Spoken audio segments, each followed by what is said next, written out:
Welcome to the both of you. It is so wonderful to be talking to you about the history-making journey of this film, a journey that we hope is just getting started, but thank you for being here.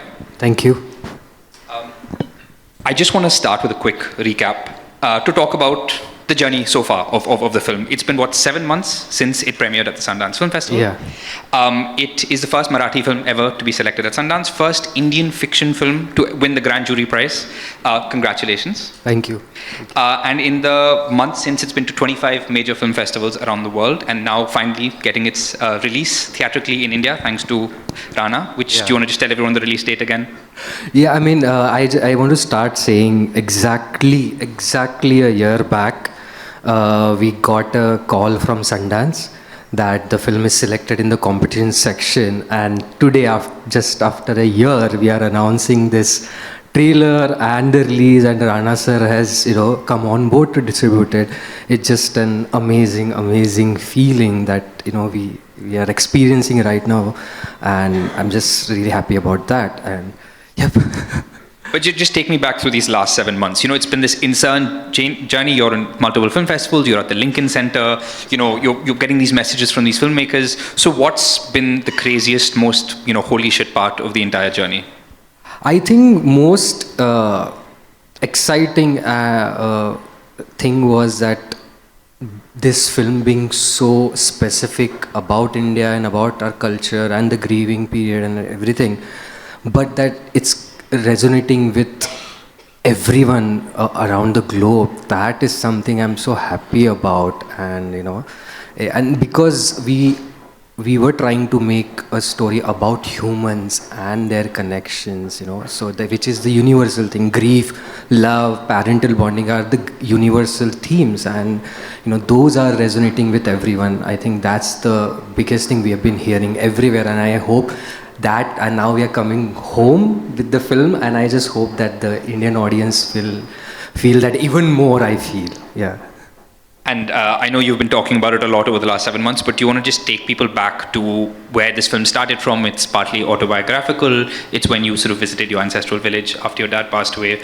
But yeah, do you want to tell us the inception of the journey of this film? Yeah, so in 2016, my father passed away and my mom is here today. And we had to go to my ancestral village for the 10-day grieving period because all our relatives stay there. So what we decided that if only we are there, they can come and meet us and be part of all the rituals. So we went there, and almost before 2016, for almost a decade, I didn't go to the village and was not meeting anyone. But this time I had no option. And I knew that once I'm there, everyone is going to talk about my marriage because I was 30, and that started happening. Everyone was just talking about my marriage, and that wasn't the time to stir anything. So I didn't want to unnecessarily do those coming out things or anything, because just like me, my mom had lost her partner, and she needed all those relatives to be with her, and I didn't want to, be a problem in that. So I decided I will just, endure the pressure and go back to Mumbai.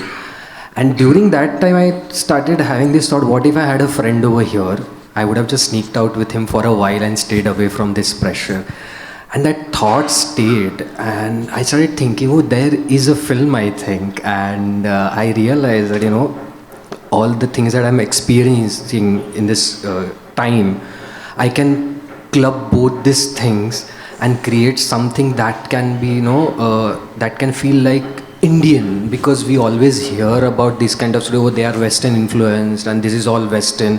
So I thought all of this will give me a chance to create something our own and show that this is as normal as it can be, the way my father or my mother accepted me without any drama. And I thought this was so normal, and I felt that this simplicity is just because they love their child, and that love is allowing them, to accept the son without any struggle or problem. And I thought that needs to be shown, that needs to be portrayed as authentically as possible.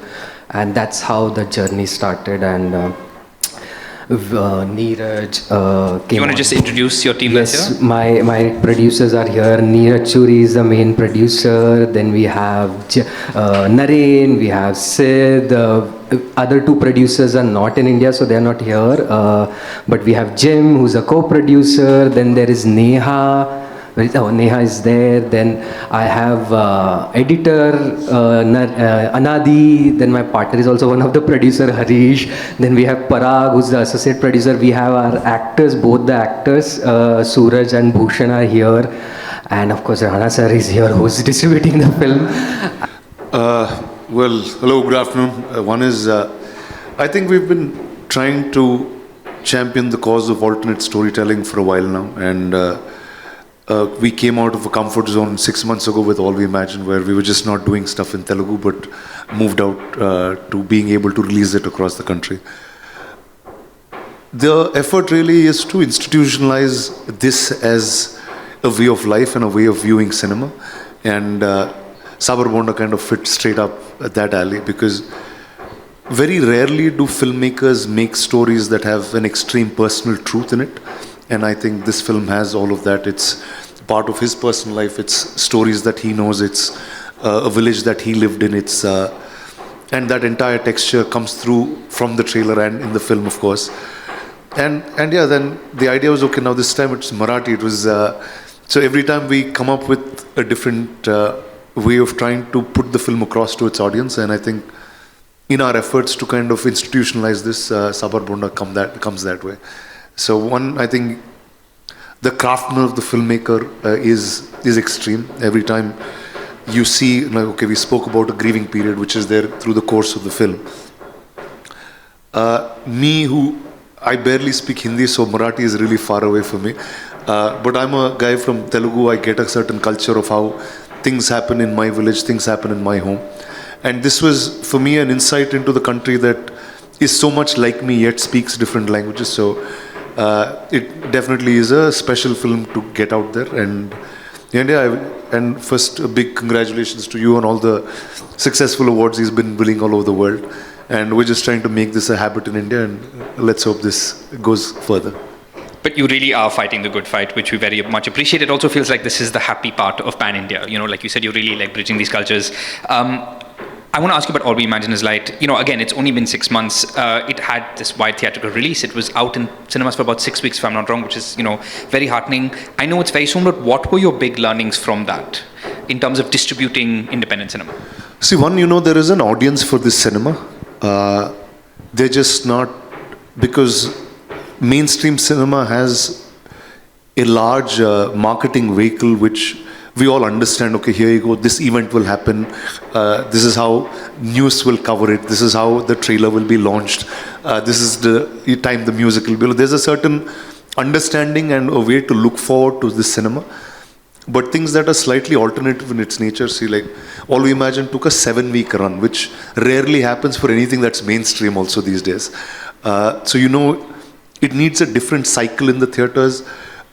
In a similar city, you will have different pockets that has these audience. So I think it gave us a great understanding of data measure and where the audience are for films like these. And I think it's an effort over maybe 8 or 10 films that we're able to release in different parts of the country. Like we were talking about it earlier, mainstream has figured out different exercises to reach its different audiences. And here we're still in the early days of, or rather nascent stages of releasing indie films. We're like, how does the entire country get to watch it? There is a subtitle audience. Is there another way to get it forward? So I think these will be the continual learnings that we'll be able to pick. I love what you said about trying to institutionalize and provide a structure for distributing these films, which is very, very hopeful. Rohan, you mentioned, not wanting to show trauma with this film, which I thought about it, is you're not, so many queer stories are about devastation, trauma, and you're not doing that with this film. So I'm curious to know what are the various sort of conventions you wanted to bust with this film, because you've said in interviews that you didn't want to make a film about gay men, you wanted to make a film about men, about people. You've said that you didn't want to just dwell on the trauma and the devastation of it. So what were the things you kept in mind, and why was that so important to you?